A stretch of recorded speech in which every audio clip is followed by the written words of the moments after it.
Peacemaker, we shall be the peacemaker, and we shall become the children of love, children of love, children of love, children of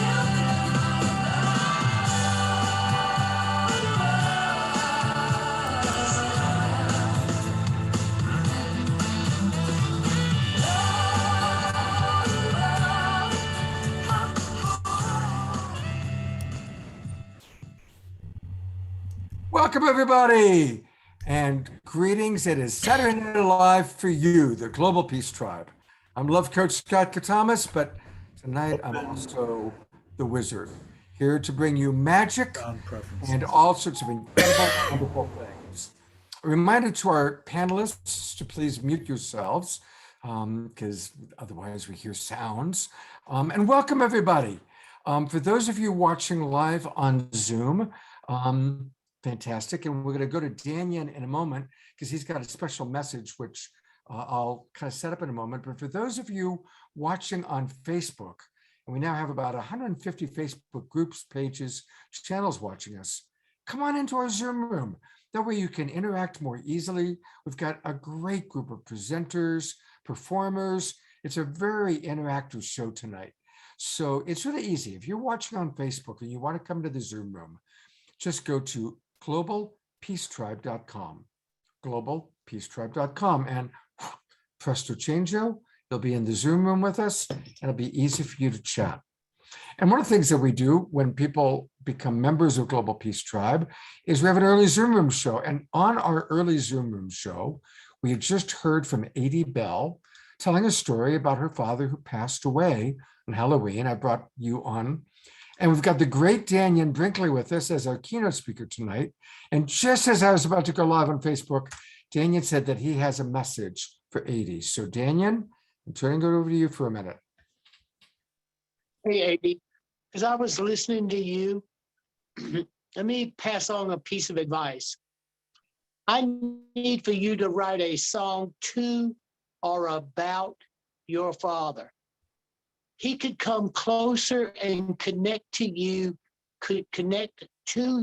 because you're living an expression of him, but it's you receiving instead of creating through the art a song to or about him, that he can catch that frequency wave and get closer to you deeper to create a phase of music. He's after a phase. He's after creating a phase of music following the pathway that you're going down, but he needs something that moves out for and to him. That's a song about or to him, so he can use that to move closer to you. Thank you. That's beautiful. I do have a song about him, but I'm so open to something new. Thank you so much. That was beautiful. Thank you, Brother Dannion. To or about. I couldn't find the word. As I pick up the feelings, then I have to translate it into a language. And when I get it bringing it into English, I couldn't make out whether it was to or about. Okay? Because either one of those accomplishes the goal, but to or about him. And why? There is a form of music or a structure of music from what he knows where he is now as a musician, and understanding how frequencies modulate and how it manifests back over here. He sees a way to compose music through you or as a team to compose it and bring it out. So that's pretty cool. And I think that it's important for you to do what he said. Oh, thank you so much. Thank you. That's beautiful. Well, there you go. We've got some immediate magic. Thank you, Brother Dannion, for sharing that. And we're going to hear a lot more from Dannion a little bit later on tonight. I wanted to say about Dannion, he does have amazing abilities. I've been working with him since 1994, and I've watched him perform a lot of magic with people. So we're blessed to have Brother Dannion with us. We're also blessed to have Deborah It's Juicy. Oh, yes, Dannion? Okay. I said it's also. Oh, You're muted, Dannion. Dannion, you're muted. I said it's also about understanding how the law works. The whole things that we live in, magic has become the term science, and alchemists have become the term scientists. Sorcerers have become scientists, which are basically farmers. So what we have to look at is there is a system that exists, that there is the law and there is the nature of the law. And how I can perceive is I listen to the sound of her voice, and then I listen to the conjugation of her verbs. You already know this, Scott. And once I hear the sound of a person's voice and the conjugation of the verb, I link to them. And then I see what's going on around, and that's how I do it. It's magical in a certain way, but it's a reality-based system. And I am notoriously famous for mind reading. Well, you've already created some surprising magic for us tonight, and I know there'll be a lot more, Dannion. Thank you so much. I got to get to introducing who's going to be on the show tonight. And I want to start by introducing my co-pilot for the evening, Deborah Juicy. God bless you, Deborah, is taking the night off. She might be listening to us right now, though. But we've got my teaching partner. Those of you who come to Straight Talk, you have seen her in a slightly different way. This is Trish. And Trish tonight is coming to us as Wyatt Danglewood, a Montana-born revolver-swinging whiskey.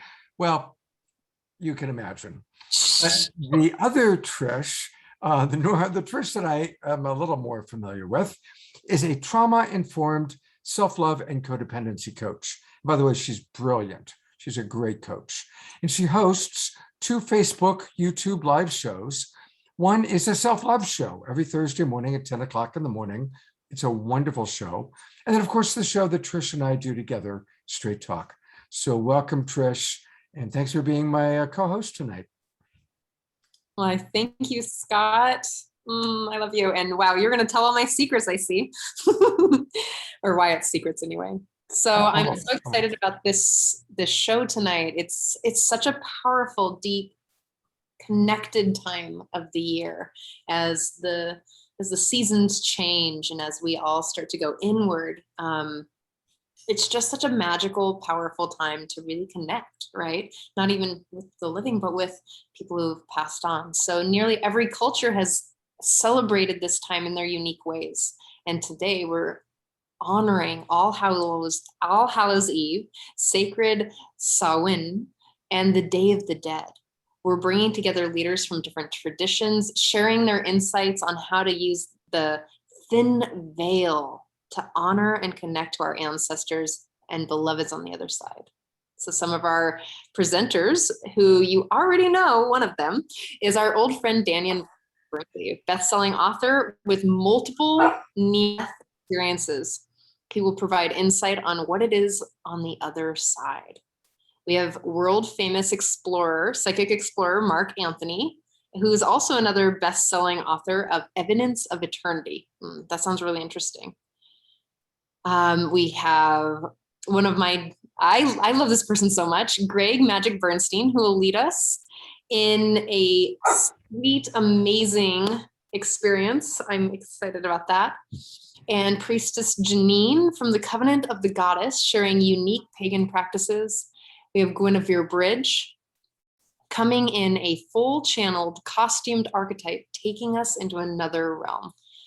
We also have a super special video from Jeff McBride, the internationally acclaimed magician who recently stumped Penn and Teller.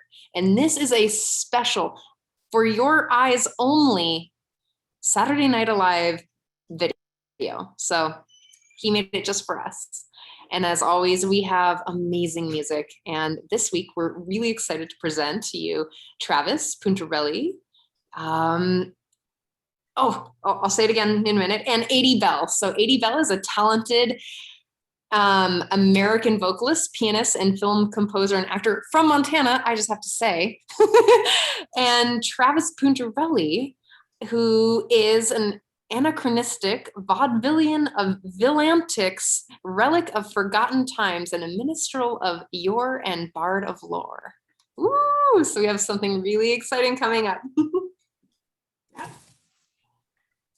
Awesome.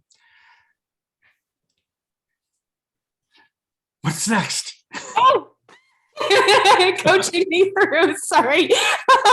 I'm really excited to introduce this next beautiful person, someone who shares my same birth city and state. Can you believe that? Like, I don't even know how that is even possible. Miss Edie. Hi, Trish. Hi, everybody. Thank you so much. Oh, it's wonderful to be here. Yes. Let me read a little bit about you, because you're doing amazing things. I know. As a songwriter, she joins the ranks of such poignant solo female virtuoses as Tori Amos, Sarah McLachlan, Joni Mitchell. She's a classically influenced blend of piano composition and raw lyrical reflective intimacy. You're the star and composer of the feature film The Last Avatar from Sacred Mysteries via Gaia TV. You're on your finishing your third album, and you're also co-hosting many women's retreats, specializing in blood rites, women's healing, and ritual magic and personal mythology. And I'm so excited to hear more about your talent. Yay, thank you. Oh, I'm seeing the chat of the blood rights women. What's up? Oh, bringing the blood back, talking about the sacredness of the death that feeds the rebirth, and closing the loop, understanding the cycle and the spiral of life. Thank you so much for having me. So something we do that's fun is called Wishcraft. And it's sort of my own social experiment, if you will. It's a premise based on that we're all dreaming the world alive together. Does anyone out there resonate with that premise, with that question, with that understanding that we're all creating up here? She's giving me the heart. We're all dreaming ourselves awake, right? And waking up to the fact that we're waking up. So isn't that a fun paradox? So I do this game called Wishcraft, and it's music which is informed by a tool for transformation. In this case, we're going to use divination. This is Vicki Noble's Mother Peace Tarot. Anybody into Vicki Noble out there? Super amazing, original, like badass feminist. You know, she made this deck, and it's been it's my hearth. You know, I have many oracles and all the decks, but we're going to use the Mother Peace tonight. So we pick a card, and then the card informs the music that I'm going to play tonight. The card is going to inform, we're going to take the pulse of the collective unconscious, and we're going to put it into music so that we can drop into the emotional realm. And that's where our power lies, right? So let's pull a card. Okay. I'm so excited. We don't have time to take, personal cards or whatever. So tonight, because we're celebrating life through honoring the dead, I think that maybe we should pull a card about just what do the ancestors want to tell us tonight? What do we need to be reminded of as we move forward in this co-creative paradigm shift birth into the next reality? Yes? So I encourage you all to put your feet on the ground. But uncross your legs, put your feet on the ground, take a deep breath, and we're going to pull a card. This is what the ancestors want us to remember moving forward. Here it is. Oh, I can feel it. It's right here. Ooh, I love this card. We got the Ace Sword. You know, the layers of the lights are. I don't know if I can show this to you, but basically the Ace of Swords is the beginning.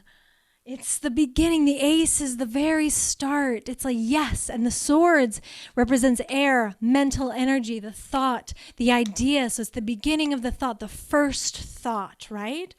So it's the beginning of something beautiful. It's the beginning of an idea, and so we want to feed that idea with yes. So our ancestors could be telling us, perhaps through this card, that which we are thinking of, that idea, that brilliant thing, we're giving energy to.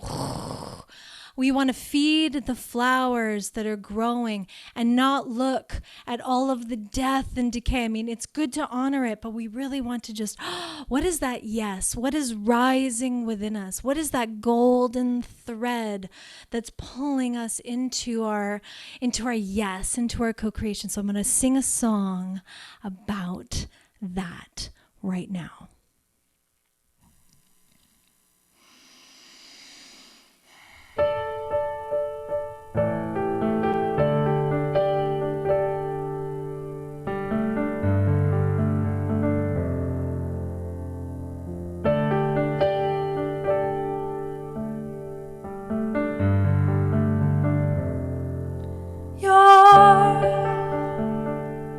Love, it's like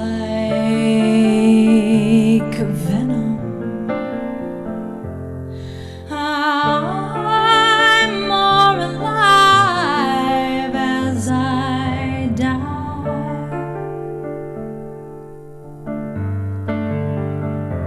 Touch me.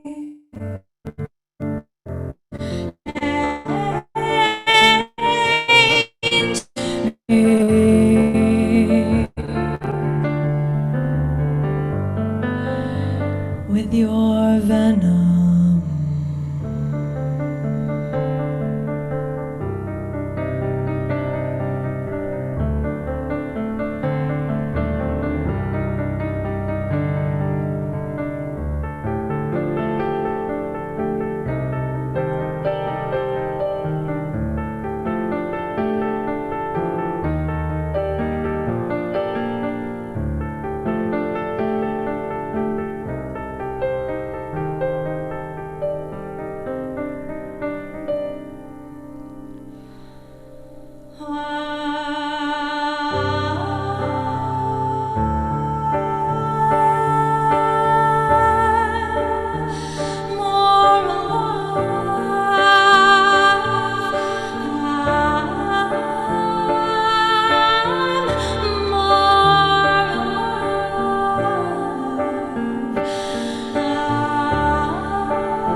Oh, Edie, that was absolutely exquisite. Such a beautiful, beautiful, perfect start to our show. And Edie's going to come back. We're going to hear another song from her, but I want to point out a couple things. Her website, which is oracle88.com, oracle88.com. And maybe we'll hear a little bit more about that later on tonight. Also, I just want to let everybody know that Edie's going to be my guest tomorrow on my Sacred Sunday show. She and Guinevere Bridge are going to be on the show. And so definitely hope that you will join us. That's always on Sunday morning at 10 o'clock Pacific time. So we're going to get to hear more from Edie tonight. We're going to hear her tomorrow morning. So Edie, it's wonderful to introduce you to the Global Peace Tribe. Welcome aboard. You know, this whole thing, Saturday Night Live, started as a fundraiser. And I'm really proud that we've raised over $150,000 through these Saturday night shows from all of you. And all of you have been so generous. And last week, we had an especially important fundraising recipient. And to kind of tell us all, she actually told us about it. And without any further ado, I'm going to bring on Kristen Hoffman. And Kristen, of course, is one of our favorite musical performers. She's one of our favorite co-hosts. She co-hosts every month or two with us now, and just a beloved, precious member of Global Peace Tribe. And Kristen, tell us a little bit about what we're doing tonight. Oh, hello, Scott. So wonderful to be here. Welcome, everyone. I just wanted to come on tonight and invite you from the heart to help fundraise for a very important time and cause. I know most of us watching right now are in spaces of comfort, and that's such a beautiful thing when we can feel safe and comfortable. And then on our planet currently, there are others who are going through extreme challenge.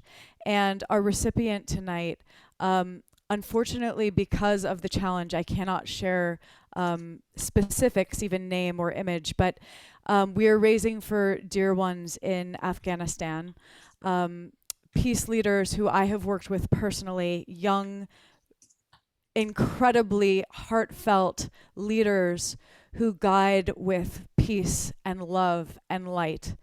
And we are supporting them to get to safety. We feel that it's going to happen very soon. And we just want to invite, if you feel that it's possible to help support this transition, this very important transition in the lives of a couple of young, incredible peacekeepers, please support and give what you can, even $1, anything that feels right to you. We want to also thank you all who have already given. Thank you so much. And at some point in the near future, we're hoping that we can be super transparent and even have these dear ones come on the show. And so please offer what you can.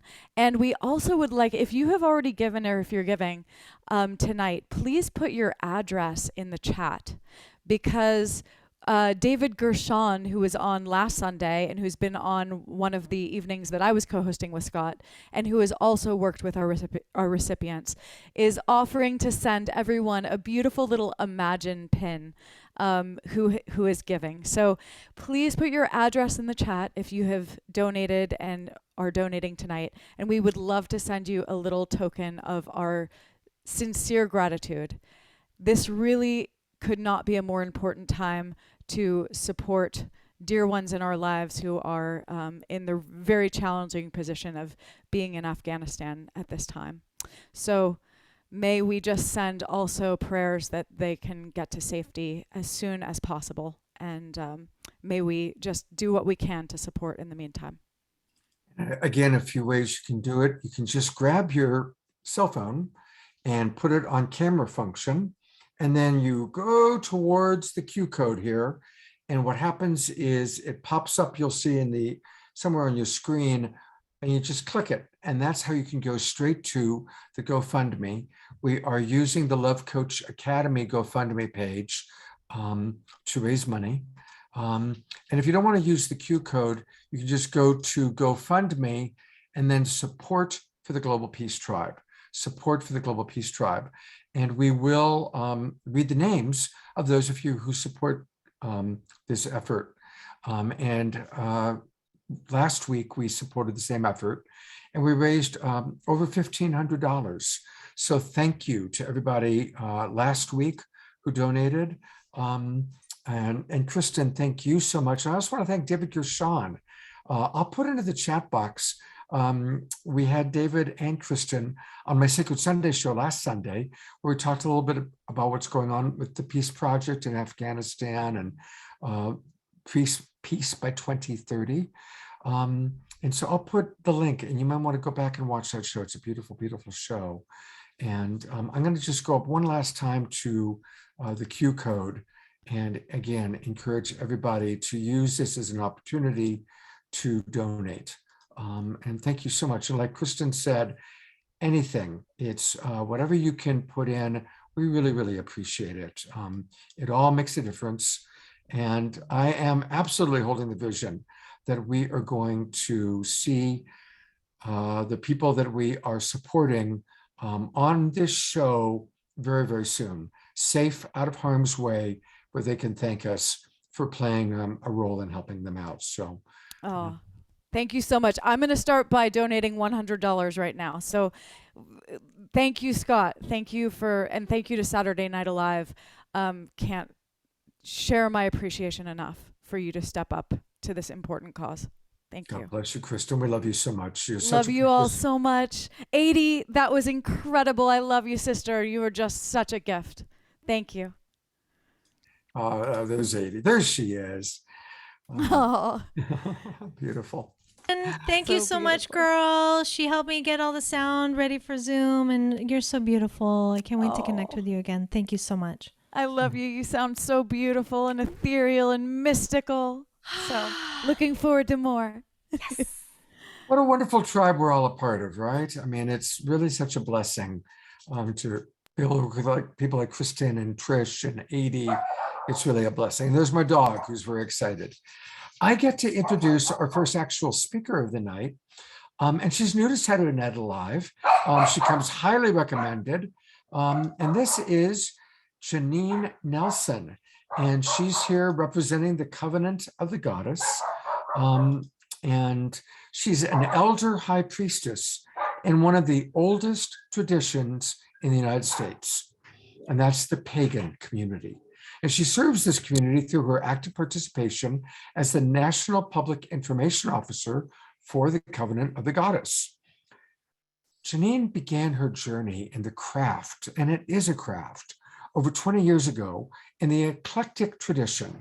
As with many Wiccans, her path led her to practice with the majestic tradition, and later as an apprentice, fairy, seer, and spirit worker with Orion Foxwood. She's been a guest lecturer at many colleges, leads workshops. She lives in Orange County, and she enjoys her time fostering dogs.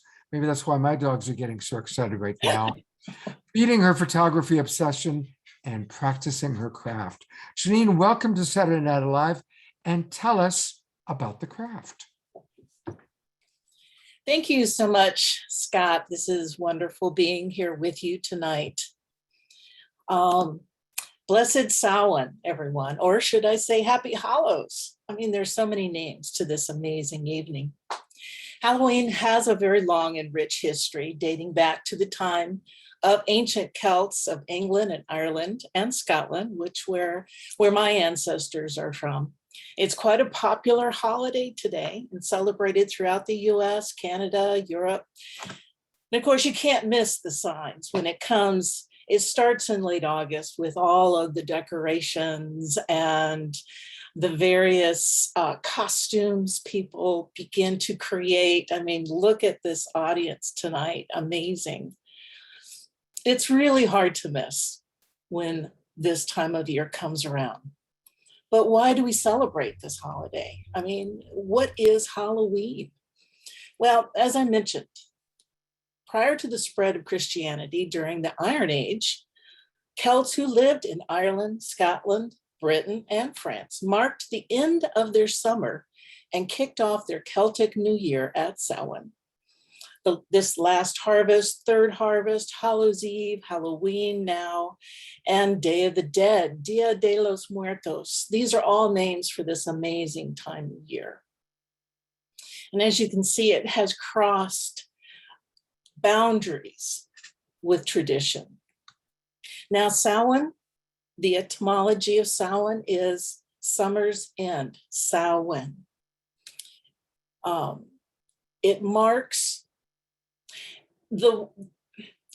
marked the end of one year and the beginning of the next. And its position in relation to the natural seasons shows it's been a turning point in a pastoralist rather than an agrarian cycle. It corresponds to the end of the grazing season, when under primitive conditions, our ancestors would have herds and flocks, and they would bring them all together. And only those herds, only those that would be used for breeding, were spared from the slaughter. Now, almost any modern text today refers to Samhain as the Irish Celtic New Year, or more appropriately, describing the separation of summer, or the light half of the year, from the beginning of winter, or the dark half of the year. And we've heard tonight already, the dark half is the time when we do a great deal of introspection, versus the light half of the year where we're working in our gardens and we have energy, just boundless energies. Now, the harvests are not only required a communal effort to gather all the crops and the herds, but it also included a great feast, which is what we celebrate in our rituals today. The Celts would make this feast of all the food that wouldn't last until the spring. And this also did include meat and beer. So they had a really great time. And many rituals today will include beer and mead. Now, Samhain also represents a time when the veils between the human world and the spirit world are considered to be thinnest. The Celts believed that this barrier between the worlds was breachable. And so during Samhain, they prepared offerings that were left outside their villages, outside their homes, in their fields, for their ancestors, and for the Sidhe, or the Fae. Now, there are traditions today, and Fairy Seer is one of them, that consider the Sidhe the original ancestors. So think about that for a moment. Original ancestors of this earth. It gives me chills. So ancient Celts now mark Samhain as the most significant of the 4 quarterly fire festivals. It takes place at the midpoint between the fall equinox and the winter solstice. And during this time of year, our hearth fires, the family homes where they would have the hearth fire, were left to burn out while they went and gathered the last harvest. After the harvest work was done, celebrants would join with their druid priests to celebrate the events. And these druids would build these huge sacred bonfires where people gathered to burn their offerings of their crops, bring their animals, and sacrifice their wares to their Celtic deities. During the celebration, Celts wore unique costumes consisting of animal heads, antlers, skins, shells. Sound familiar? They didn't waste anything. So just imagine, if they didn't consume it, if they didn't wear it, if they didn't use it for adornment, anything that was left over was then buried and returned to their gods. So they used every piece. And these costumes just had to be amazing. And another reason for wearing costumes was that they thought their ancestors might cross over during this time. And the Celts would dress as animals and monsters so the Sidhe were not tempted to kidnap them. During Samhain, they also attempted to tell each other's fortunes. Celts thought the presence of the otherworldly spirits made it easier for the Druids or the Celtic priests to make predictions about the future. They recognized the unpredictability of the natural world, and the prophecies were important as a source of comfort during their long, dark winters. Now, at the end of this Samhain celebration, participants would then take a flame from the sacred communal bonfire back to their home in order to relight their hearth fires. And this is where we get the relighting of the candles. Around 43 AD, the Roman Empire had conquered the majority of the Celtic territories.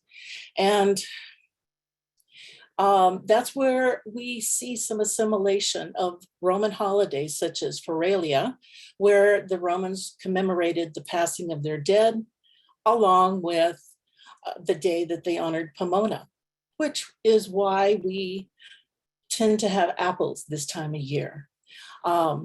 They would do bobbing for apples, which is a favorite game in many parties. So tonight is such a special night to ponder the deep roots of this special holiday and to reconnect with your ancestors. A dear friend once said, "Spirits of the dead we raise, join us by the cauldron's blaze. Elves and gnomes and goblins all, heed the witches' Samhain call. Backward turn, backward, O time in its flight. Make us children, if just for tonight."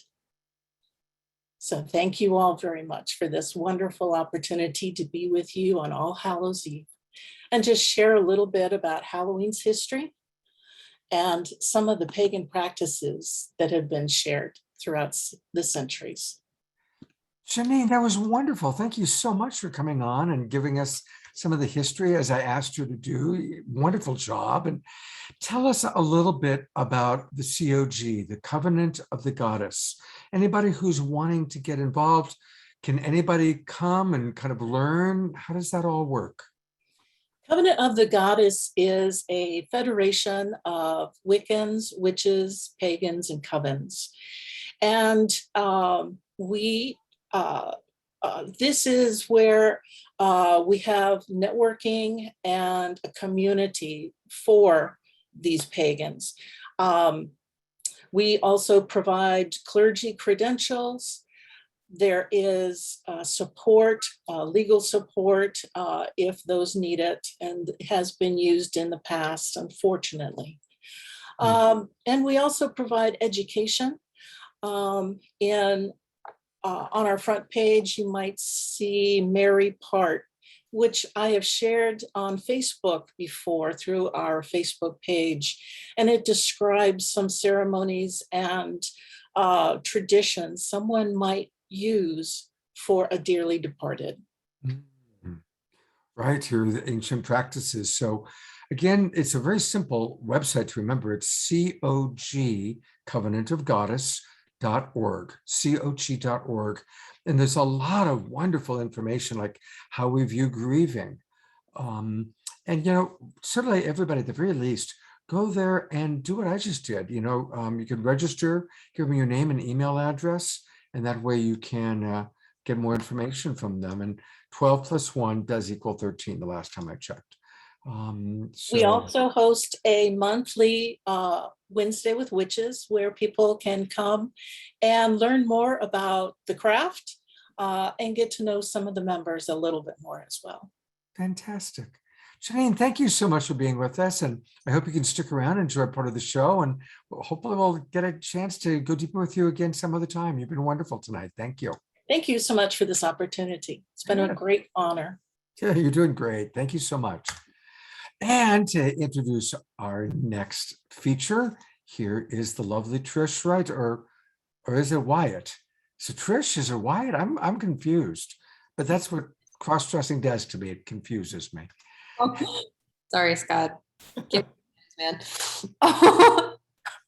I just want to say that was an amazing piece, and thank you for bringing that little last prayer in. And it called up with harm to none and goodwill for all piece that my teacher used to share with me. Thank you. Absolutely. Thank you. And now for one of our most popular segments of the show, Jay Mayer and Jan Kaplan's weekly love offering, this week's Wisdom Jewels.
I want to thank Jan and Jay. I put them on camera for a minute.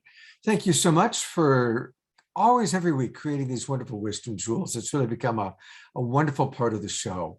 And we're going to get a lot of Jay and the lovely, talented, and many other things, Jan, tonight, because they're doing the after show. So everybody stick around for the after show. And again, remember to send us if you want to be on camera, or send us pictures of your costume, because that's one of the things we're going to be doing during the after show, as well as hearing more from Magick and getting some light touch.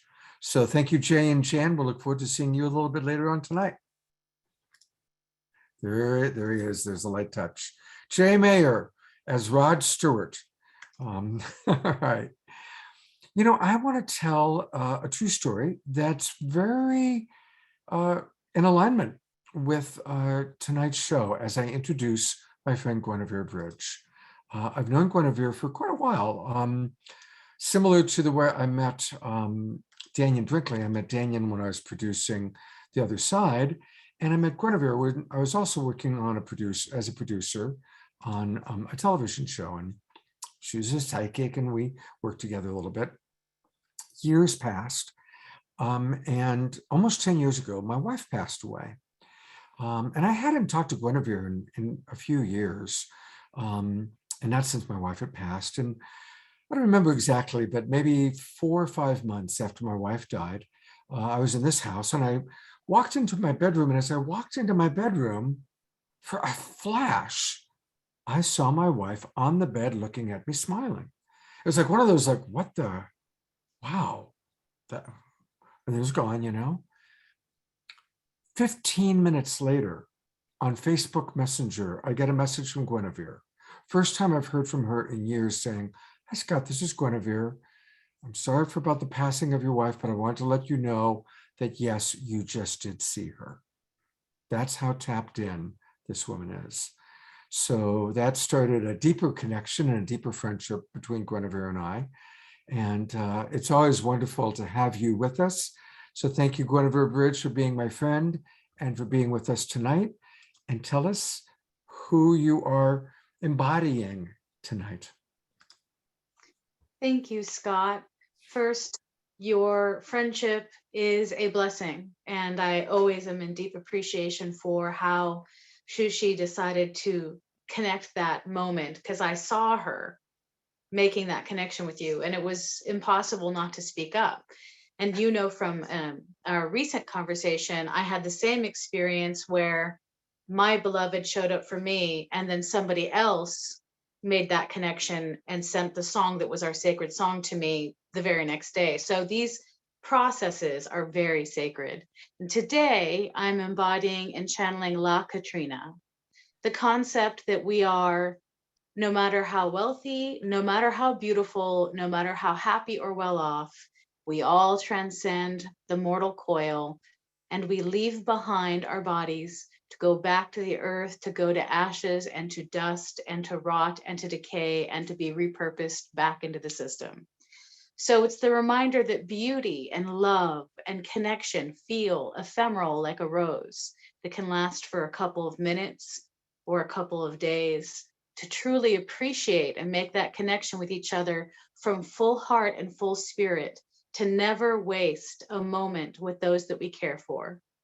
As La Katrina, bringing you and these viewers today into sacred ceremony with me, I ask you to go into this micro ceremony, and if you find it to be very touching and fulfilling for yourself, I ask for you to do it in your own time longer tomorrow.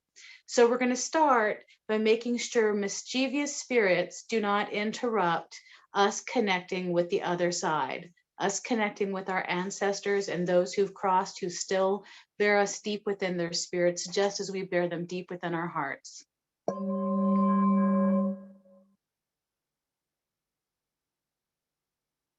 Okay, little mischievous spirits, you know you're not welcome. The loved ones are in fact very welcome to enter this spirit form tonight. So as we connect, and I ask each and every one of you to think of an ancestor that you knew or a friend that you loved. Many have crossed to the other side at this time.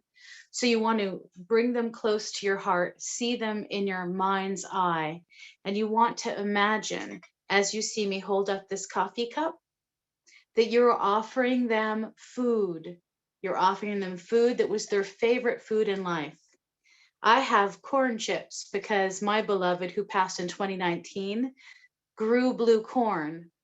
And so for him, and to honor him, I feed his spirit with the blue corn chips. Now, each and every one of you, think of that favorite food of your beloved one, that special thing that really made you connect with them. And I want you to offer that food sometime today, sometime tomorrow, or sometime before the 2nd of November. Now we got to go from that offering of something that there was their favorite taste, their favorite flavor, their favorite libation. We want to move from that energy to what did they like to do?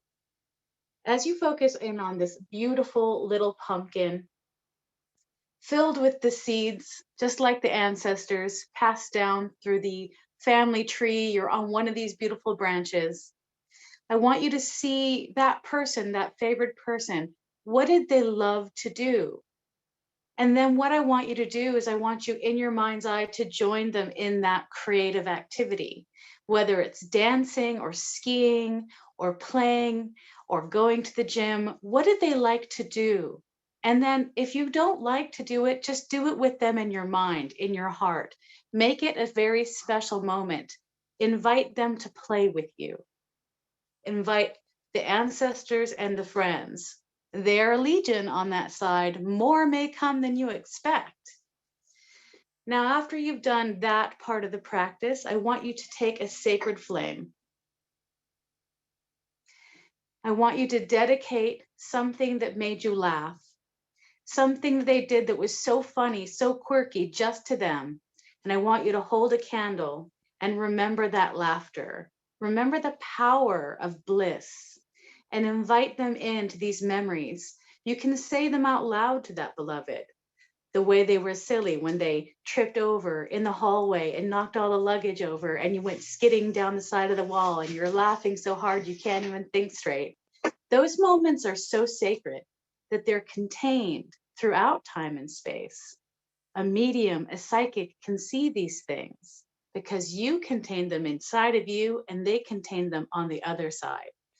One of the sad things about when somebody crosses is they take some part of you with them. But one of the most beautiful things about when somebody crosses is they leave a little something with you. So make sure when you make that flame connection with your beloved and your sacred one, that that joy and that belly laughter saturates your full body, bones, the bones that last beyond us. Let that laughter sing in your bones. Now I want you to think about the sacredness of water. Water is very special to offer to the ones who've crossed, because water is part of what crosses with them.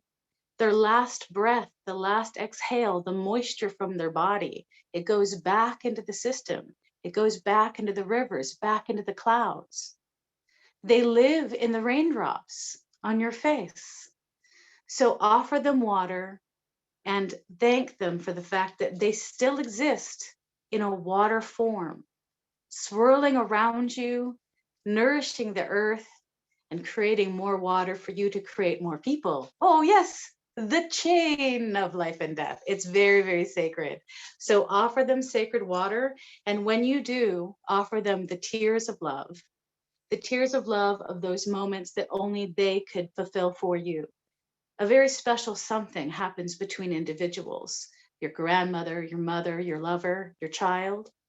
That very special something stays. It's permanent. It's a story told by angels. So when you drink that water and you offer that water and you offer those tears of love, you are offering the depth of what will also live long beyond you. When you're done with your water offering, I ask you to do a smoke offering, because smoke offerings are a wonderful way of sending your intentions to them. Now, everybody has a different opinion right now about what kind of herbs to burn. I have sage that was offered to me as a gift from the First Nations. They have been kind to me and wise to me, and I offer this sage to you and to your loved ones. Let that smoke trail go around them like a crown, and send your most spiritual, most truly blessed, hallowed sight to them. The memories, the thoughts, the stories. If you're going to burn a sacred plant, thank the people who also burn that sacred plant. Thank the First Nations. They were here long before us. They've shared kindness and love and wisdom with us. And they ask for us to honor and respect the land and them. And let those beautiful blessings go to their ancestors and their ancestors' ancestors, as well as your own. Be generous and be loving. It seems the spirits know that it is time for us to conclude this magical, mystical evening. And with that, the last thing I want you to offer them or share with them is something that's so sacred that it's a secret between the two of you. When you finish this ceremony, and hopefully you put time and love and effort into it, if you need to cry or you need to journal, whatever it is you need to do, I ask you with all of my heart for you to take that time now when the veils are so thin, and bless them with your presence, knowing that they can see, feel, and hear you. La Katrina out. Guinevere blesses you as well. Oh, thank you so much, both La Katrina and beloved Guinevere. And I do want to show a few things. We can get much more Guinevere by going to her link tree. And I'm going to pull it up both on our website, but here's your postcard. So for those of you who don't know Linktree, it's a great way to get a lot of different links for people like Guinevere, who offers so many things to us. So for her, you go to Linktree, Guinevere's Enchantments, Guinevere's Enchantments. And when you go to Guinevere's Enchantments, look at all the enchantments that are available to us. There's oracle readings on TikTok. There's videos on YouTube. There's ceremonial makeup on Instagram. All sorts of really, really fun stuff. So definitely go to Guinevere's Enchantments. And another way to learn more about our beloved Guinevere is to join us tomorrow on the Sacred Sunday Show, where Guinevere and Edie Bell, who we met a little bit earlier, I get to spend an hour and a half with these two amazing women. And we're going to really go deeper into understanding all about Secret Samhain, All Hallows Eve, and not just witchcraft, but Edie's going to talk about wishcraft.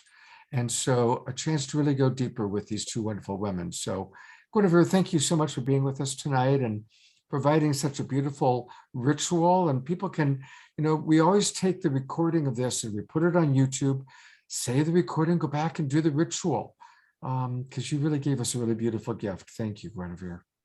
Thank you for allowing me to bring this to you, Scott. You are a very beloved and very soulful brother.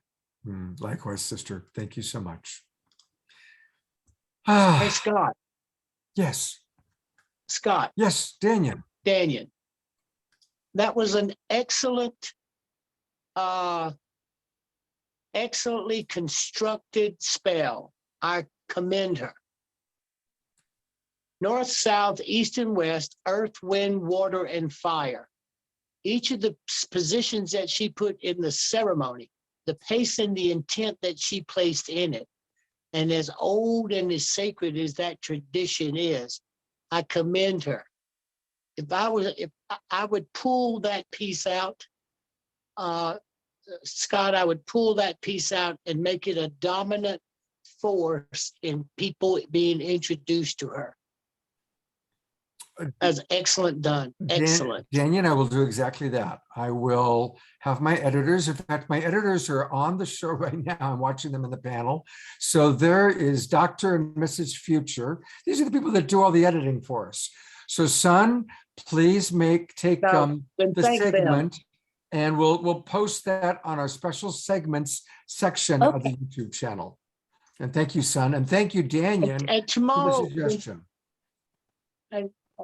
And tomorrow, make sure that she casts one of those at the sacred time in Hail All Saints Eve. We will do that. Tomorrow, that will be the best one. Beautiful. Thank you, Dannion, for jumping in with that. How blessed we are to have Dannion. How blessed, Guinevere. And now this segment will live forever as a special segment in our YouTube channel. We do have special segments, and Dannion's absolutely right. This is going to be one of those. So thank you. What an amazing tribe we're a part of. And I want to just again acknowledge Jay and Light Touch. And to learn a little bit more about Light Touch, you're going to learn a lot more during the after show. But here's something that Jay put together just for tonight.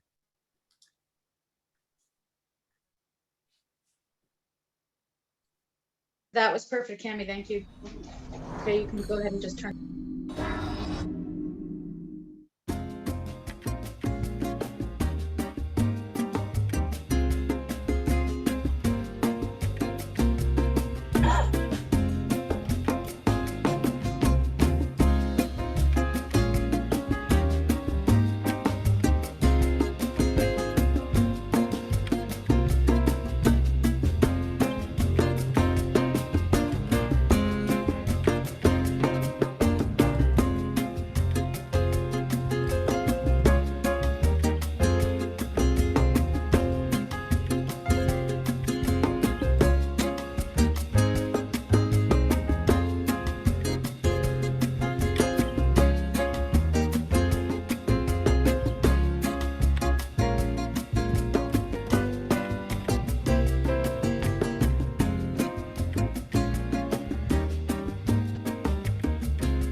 Well, that is really a perfect segue to what I get to do next, which is give thanks. I get to give thanks to all the people that have donated. to what Kristen asked us to. And starting with Kristen, who donated $100. Thank you. And that got us off to a beautiful start. And listen to all the wonderful people watching this show tonight who have donated. Thank you, Deborah Moldau. She will be our collaborative partner next week on next week's show. And you'll see a promo video for that in a few minutes. I want to thank Sheila Laffey, Pamela Young, Phyllis Silverberg, Allison Driscoll, Eva LaBarbera, Geraldo. I sure hope I pronounced these names correctly. Thank you. Georgetta Marion, Jay Mayer. Jay, thank you. That's really, really beautiful. Thank you so much. Gary Chris, Wilma Bishop, Amy Gianluco, Kevin Beanie, Sue Holdener, Janice Hall, Susie Karasik, who's helping us out, the lovely and talented Jan Kaplan, Amanda Sebris, thank you, Amanda, Alexandra Kovacevic, boy, I'm going to try to one more time, Alexandra Kovacevic, Mark Janisovsky, Mark, thank you so much, Julian Guido Lozano, oh, Julian, that's a very generous donation, thank you, Ashley Pfeiffer, Carolyn Scoville, and Linda Talley. Those are all people that have donated tonight to our fundraiser to help support bringing these people home from Afghanistan and putting them in safety. I'm going to bring on Kristen for a moment because I'm sure she's going to want to say thank you. There she is. Kristen, can you believe how many people have donated tonight? So beautiful. Thank you all so much. Louder, Kristen. Can't hear you. I forgot. Can you hear me now? I took off my microphone. Thank you all so much, dear ones. Infinite gratitude from my heart to yours, and just enjoying being here with you all so much this evening. Thank you, thank you, thank you. Yeah, beautiful. And remember, give us your addresses so that we can send you, if you want, the little pins that David Gershon is donating. So beautiful. God bless you all. And now to introduce our next musical act, here is it Trish? Is it Wyatt? I'm still trying to figure it out. Well, today it's Wyatt, but maybe later it'll be Trish. I'm so excited to introduce our next musical artist. And let me just pull up the bio right now. Part jester, part monkey, all mime, not mute though, but musical, and often in rhyme. Bender of space, traveler of time, increasing the present, decreasing clocked wrinkles and ripples, and degreasing the brain, heart, and mind. An ingrown child, an unpaved roadshow, a one-man cosmic circus, and friends. Best viewed upside down, inverted, and backwards. We have Travis Puntanelli Balladeer. Thanks, Wyatt. You got it. Yeah. Thank you so much for having me on tonight. I like getting to do this because it lets me make my voice echo like this. It's one of my favorite places to play on the internet. A big thank you to La Katrina. Thank you for that talk. That was really healing for my own self. I'm glad to hear that. It's cracking me up thinking about my grandfather and things he liked to do. So tonight I want to share with you a medicine song that came to me a while back. Sometimes there's things that we don't want to do in life, like die. And fortunately, there's a good and benevolent spirit that helps us out with that. And that's the spirit of change or death. Or some call them the Undertaker. Back in the day, somewhere, I heard that they used to name the Undertaker of a town, the name of the town, so that the person underneath the Undertaker's mask would be blameless. That they were doing the duty of the people, the will of the people. So the person under the hood would then be called, for instance, Bloomington, or tonight, Ashland. So this is a little medicine song and a prayer that my own Undertaker has a decent sense of humor. goes like this.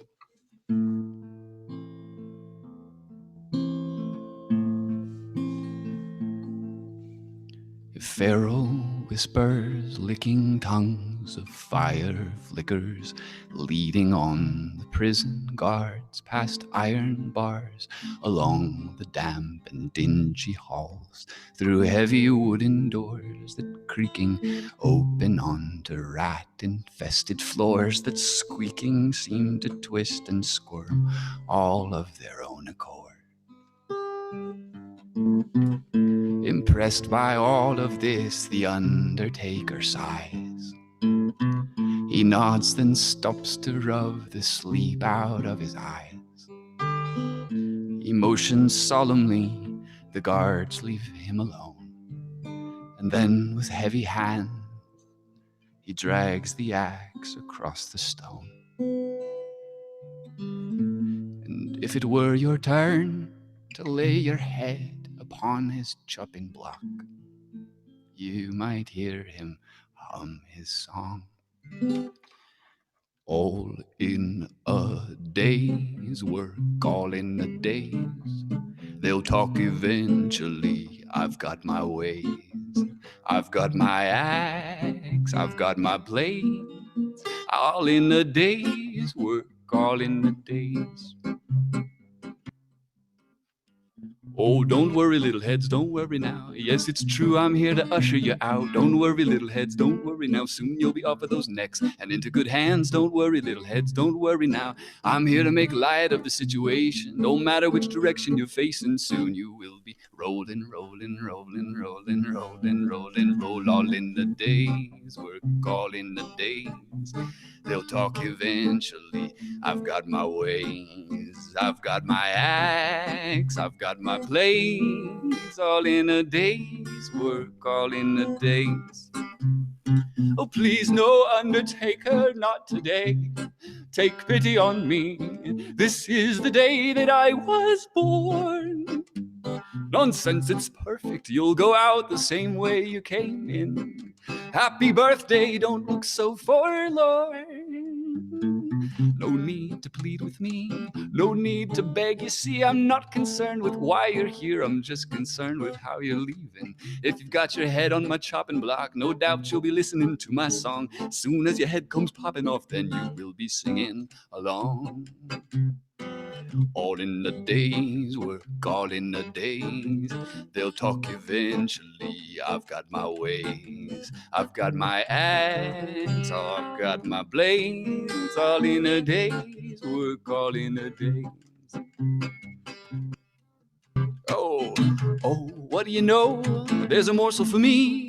When I stop to think about the things I get excited over, they must think I'm crazy. I got to think about heads, I got to think about them. I can't help it if I like what I do. I used to think that I'd want to be a lumberjack. Guess that's why I'm so into chopping and a lopping and a whopping. Afterwards the dropping and the plopping and then the slopping and then the mopping. Ooh, jolly old time. All in the days, work all in the days. Everybody talk eventually. I've got my ways. I've got my axe. I've got my blades. All in the days, work all in the days. All in the days, work all in a day.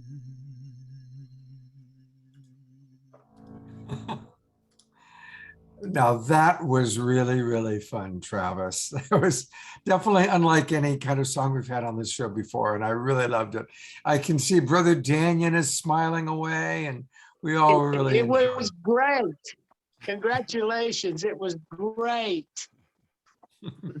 Thank you. There you have it. You got a double great from the great Dannion Brinkley. That's pretty cool.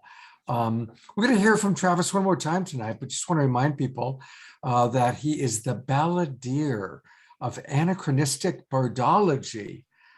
That's pretty cool. And so thank you. And we'll take a look at his website next time when he comes on back. Travis, we'll see you in a few. Actually, Travis is going to close out the main show. So we will see you probably in about 1 hour. Great. I've got a story for you then. Looking forward to it. Thank you, buddy. What a fun show, huh? And the hits just keep on coming. I get to introduce you to a friend of mine. I know that Wyatt, also known as Trish, loves this guy, and I sure do too. And we're talking about Greg Magick Bernstein. And I've known Magick for a long, long time. He's an old pal. And he is somebody who leads retreats in sacred site vortexes, Maui, Mount Shasta. I actually did a retreat with him in Mount Shasta. He facilitates miraculous healings, transformations, and awakenings. And his work comes from decades of training with some of the leading shaman, kahuna, sorcerers, and other master teachers in our world. Magick's unique approach is to create and transmit a powerful field of unconditional love and truth, in which awakening, healing, the mystical, and connection to our higher self is exponentially amplified. Bottom line is Magick is all about love and truth. He's non-denominational, non-directorial, non-dual, just friggin' cool. Magick, what do you have to say? I have to say thank you, Scott. You're one of my favorite people. It's so wonderful to be here with you, and I so appreciate you doing this show. And it's just such a gift to the world. So thank you for doing it. It's good to be back here again on Halloween. Yeah, thank you, brother.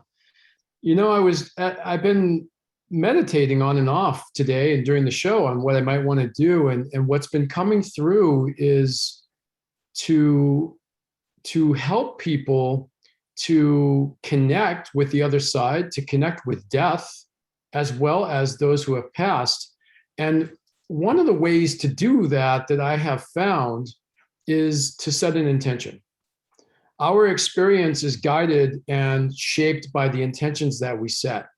So if one were to set an intention to be with those that have passed, that sets into motion events. And one of the things that tends to happen when we set an intention like that is if there's something in the way of it, then it likely will arise.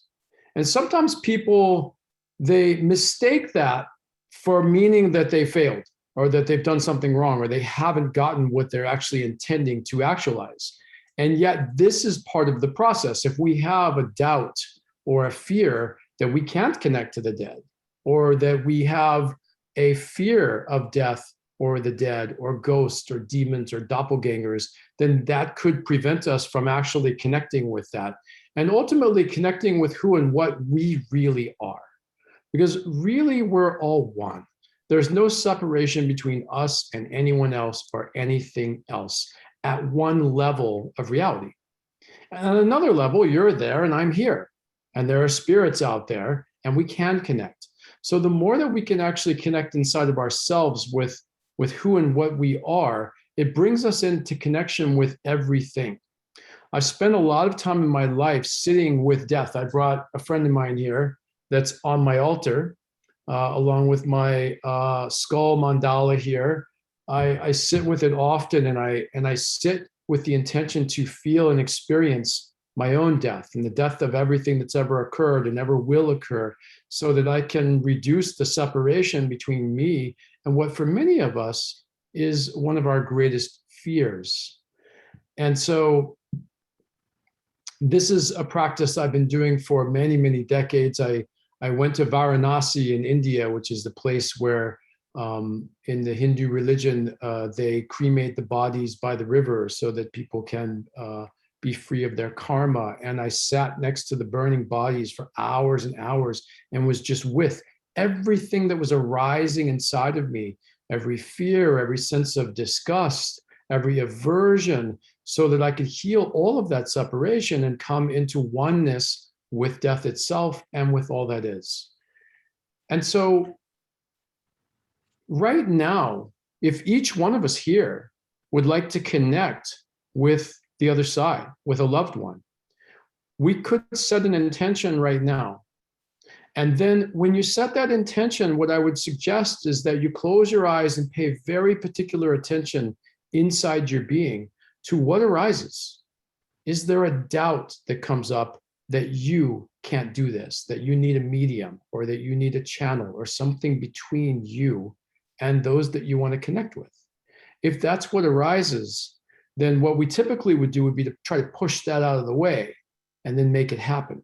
But if instead we welcome that doubt, we find it in our body and we bring unconditional love to it, that brings healing. And it may bring healing to many different experiences in our life or even past lives that created that doubt. And when all of that doubt resolves and whatever else might be in there, then if it is the truth of the moment for us, we will connect. You know, for myself, when I think about this kind of intention, and the first time I sat down with an intention that I wanted to connect with the other side, and I closed my eyes and I just, you know, attempted to be still and empty so that I could be in the space, the multidimensional space where we have access to all that is, I noticed that what came up was a memory. And it was a memory of me being in the crib when I was probably, I don't know, 3, and I saw a ghost. And I saw a ghost in my room, and I screamed and I called out for my mom and my dad to come in. And they came in and they told me that I hadn't seen a ghost, that sort of thing didn't exist. And so for me, that went on to because they just left me there with this ghost. And I was terrified and frightened. And that became a trauma memory for me. So connecting with the other side at a deeper unconscious level in my psyche, there was resistance to that. And many of those who are in our spiritual community have some level of giftedness in their psychic senses. And many have had experiences like this when they were children, when they were shut down, or they experienced things that were frightening and they shut it down themselves. And so to open that back up is to be with those parts, to be with those fears, to be with those doubts, to become intimate with ourselves. Anything inside of us that's unresolved is creating separation and preventing us from the full experience of all the possibilities of the limitless nature of reality. And so this is the process. I call it the oneness method that I developed. It's one method for any application. The application here would be intending to connect with those on the other side, or just to heal any fears or anything that we have that keeps us in separation. And it's a very simple thing to do. You just set the intention, close your eyes, track your body somatically. Like, what are the subtle sensations emotionally, energetically, or physically that you're feeling inside your body? And then just put all your attention on those sensations, love if you can, and hold it there. I call it a somatic mantra. It's like when you're doing a mantra where you might be chanting something in your meditation, and you put all your attention on it and just leave it there. There's nothing to do, nothing to figure out. Your egoic personality identity doesn't need to do a thing. In this, it's the same thing, except the mantra is in your body and you're just feeling what's there. And that will take you on a ride into whatever contributed to your doubts and your fears, whether it's an experience in this life or a past life or genealogical. And if you sit with it long enough and you have patience, it will eventually empty. And then you will be more in connection with all that is. If you become one with the things inside of you, like death and the other side, and your fears and your doubts, you become one with them. You become so intimate with yourself that you become whole, you become integrated, you become more of who you are, and everything in the way of that resolves. And ultimately, you may find yourself experiencing oneness with all that is, because oneness is an inside job. You become one with the parts of you that you don't like, the parts of you that you'd rather have changed or be different. You become one with them, they will change. And then you will be a very, very different person. So I would invite each and every one of you into an experience such as this, perhaps after the call tonight, when there's some silent space to sit and be with yourself. Beautiful. Well, thank you so much. We're going to get to have Magick is going to be with us for the after show, along with Jay Mayer and others. But to learn more about Magick, there's a few things I want to take you to. This is his website, and it's all about sacred sites.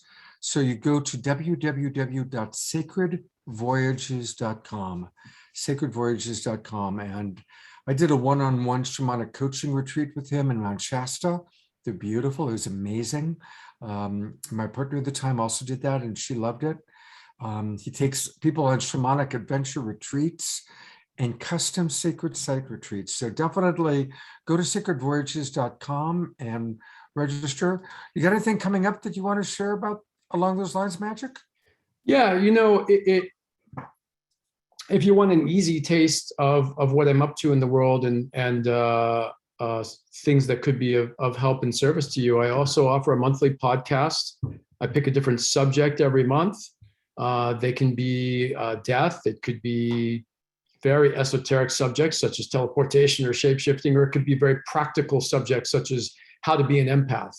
And it's a tapestry of stories that I weave together that creates what I call a shamanic transmission, which is where the subject matter that I'm talking about, I'm actually transmitting the healing and the awakening and the transformation so that it evokes something in the listener. So it's not just something that you're listening to and being educated by, but it's actually changing you and altering you. And I do that once a month on the first Tuesday of the month.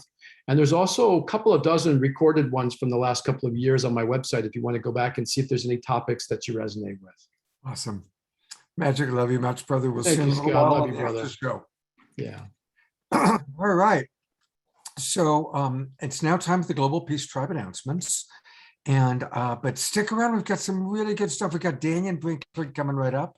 We've got more music from Edie Bell and Travis. And we've got a very special video created by Jeff McBride just for tonight. And Jeff's an amazing magician. So we still have a lot of wonderful stuff ahead of us. And every week we do an amazing show. And I want to show you the video. I love these promotional videos that our team creates for us every week. Thank you, Dr. and Mrs. Future. And let's take a look at what we've got coming up next week. And start reading whenever you're ready. Whoops, that's the wrong thing. That's not what I thought it was. So we're going to go to something else for a moment. We are going to go to Trish is going to talk in a moment about the Self-Love Show. And the Self-Love Show is a show that has been going on for a year and a half. It's awesome. She does it with her partner, Dawn Light. And it's every Thursday at 10 o'clock in the morning. I'm going to show the little poster for it. I watch whenever I can. I actually changed my schedule. Usually I meet with Deborah Giusti every morning, but on Thursdays we don't meet till 11, so I can watch the Self-Love Show. I think I'm possibly the only man who watches it. It's mostly geared towards women. But Trish, I love your show. Tell us about the show and tell us about what you've got coming up. All right, so the Self-Love Show is a free weekly online resource for people who want to dive into the practice of deeper self-love acceptance by developing a stronger foundation of emotional resilience and self-esteem. We invite guest teachers, therapists, and coaches from all over the world to teach their amazing skills. One of the big things is that we want to be able to offer this free resource to everyone so that they can get, kind of like free coaching or free therapy every week, right? So tune in every Thursday morning at 10 a.m. Pacific Standard Time on Facebook or YouTube. We're growing that little platform. It's very small. Next week, we have a counterculture creatrix, TED Talk speaker, body philosopher, and author, Dr. Saida Desilets. I don't know if I'm saying that right. And she's talking about how our desire is the compass we all seek and what that means for our self-love journey. So she looked like fun. And so here is the Facebook. I posted it in. It's www.facebook.com/selfloveshow. And you can find us there. Or you can find me on Facebook and I'll send you in that right direction. Great. Thank you, Trish. And Trish's other show that she does every week is with me. And we have a great time. It's called Straight Talk. I know a lot of you have already watched it, and a lot of you are regulars on the show. Tell us about next week. Who do we got next week? I'm so excited about this show. It's going to be a pretty wild show, you all. Definitely out of the normal routine of our shows. And these two beautiful humans are a couple drag queens that I found on TikTok that have really they pulled me through the pandemic, and they are hilarious and deeply funny, and they have great, I got them on the phone the other day, and we had a conversation about how comedy and humor has really helped them find their authentic expression in the world. And if you want to talk to some really hilarious, slightly inappropriate folks, come on over tomorrow or next week and share with us. Great. And Straight Talk is every Friday night at 7:30 p.m. And it's where we go deeper, and everyone is different. Like last night, I should say, we had a great Straight Talk show. Really great with Dr. Marty Casey and Sharif Abdullah, who you recently saw on the show, talking about social justice. So we really mix it up. And I love partnering with you, Trish. Thank you so much. All right, I have properly found the right video. Here is what we're going to be doing next week on Saturday Night Alive.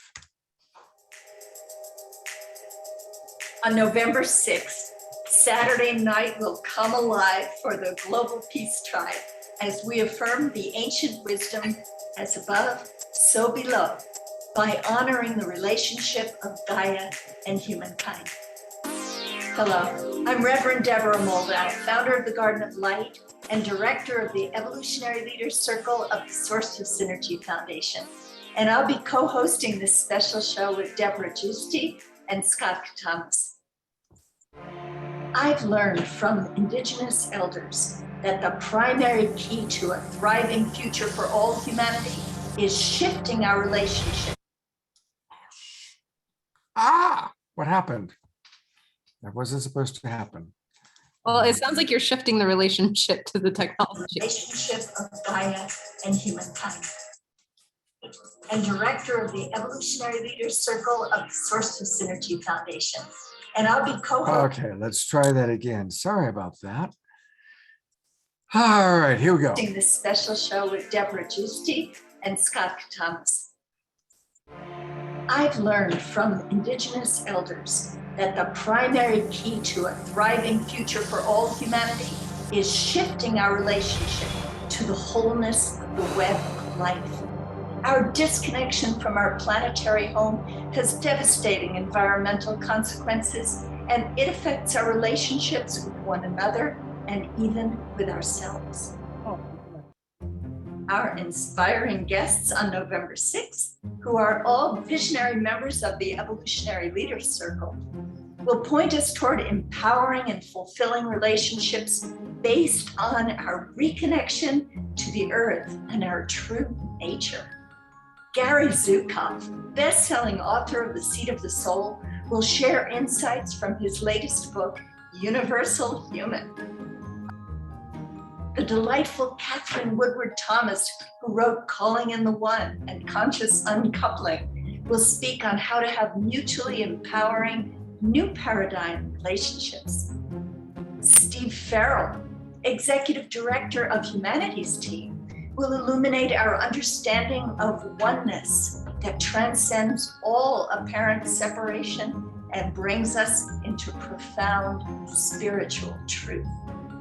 We'll welcome the wisdom of Constance Buffalo of the Chippewa Nation, who is powerful in her expression of our place in the sacred hoop of life.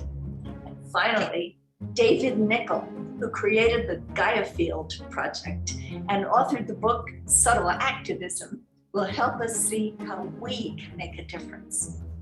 As always, Saturday Night Alive will bring dynamic musical artists to lift our spirits. On November 6th, we're excited to present Namid Wolf and David Kai. So please register at globalpeacetribe.com and join us for a program that invites you to upshift into a whole new way of being. See you there.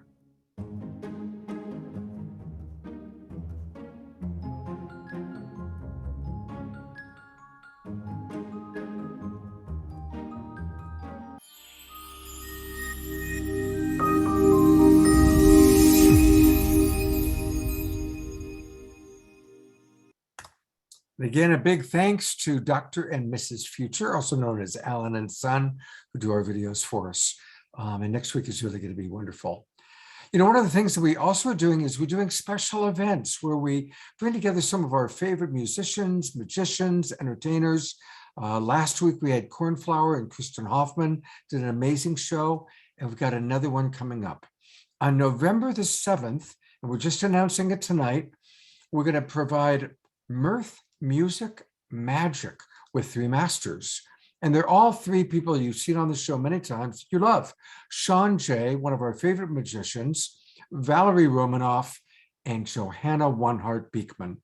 And all three of them are rockin' fun, and they're putting together a very special show. Again, it'll be Zoom meeting style, which means cameras are on.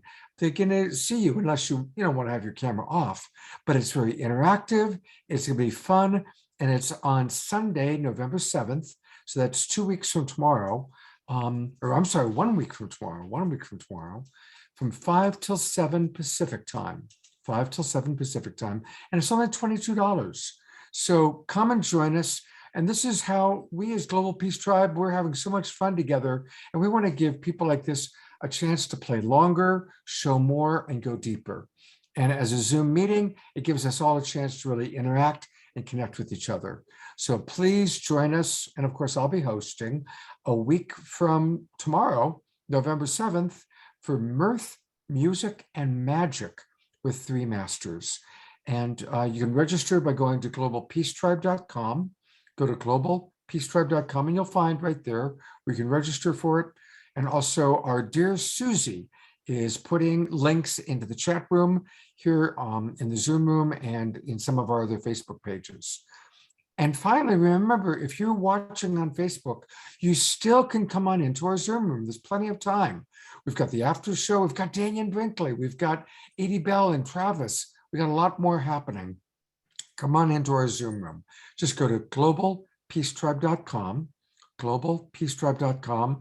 Come on into the Zoom room and join us. So we've got a lot happening. Last announcement, I want to thank the people that are watching on Unify. Unify is a wonderful broadcast partner for us, really helps us out a lot. And it's cool that every week we are on Unify, and so many of you watch us. So thank you, Unify, and thank you to all of our broadcast partners, over 100 Facebook pages. Thank you so much. And finally, again, if you haven't already registered, go to globalpeacetribe.com and register and join the tribe.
All right. Hey, what's next, Trish? Oh, I am so excited to bring back on for her second song a soul-stirring soul sister who's just beaming down from the ethos. Some really magic, amazing moments with Miss Edie Bell. Thanks, baby. You know, we had the Ace of Swords. We pulled the first card and it was the Ace of Swords, and it's like, yes, the idea, the thing. Oh, impetus, go. Mind, action, birth, go. Somebody pull another card. Ready? Ha, ha, ha. So fast, so amazing. Oh, I knew it. She came in earlier.